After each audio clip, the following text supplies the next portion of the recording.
Sharavati from Global Healthcare Academy, organizing company for ASCO Bangalore. So may I know your name, please? Hi, I'm Dr. Om Shri Shetty, scientist and assistant professor from Tata Memorial Hospital. That's so great to meet you, ma'am. So to start off with, how do you rate your experience being in ASCO from morning, and what and all sessions have you been registered, and how is it?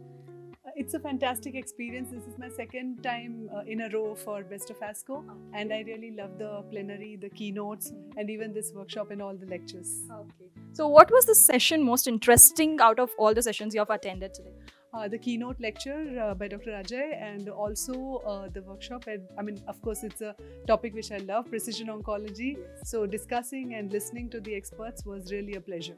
Okay, so to start off with a simple, rapid kind of question, here's a quick question for you. If you had to sum up the future of oncology in one sentence, what would it be?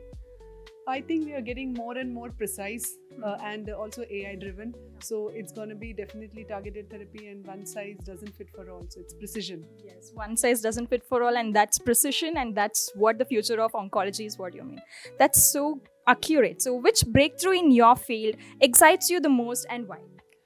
Definitely the next generation sequencing, the clinical exome, the rapid adventure in the field of sequencing. Like the cost has tremendously reduced, so it is now reaching to every common man, so they can afford this testing, and that way the chances of getting access to treatment is also more. So, a greater breakthrough is yet to come, and we can expect very soon. Yes. So, it was so nice speaking with you. Thank you so much for your time, ma'am. Thank you. Thank you so much. Thank you. My pleasure.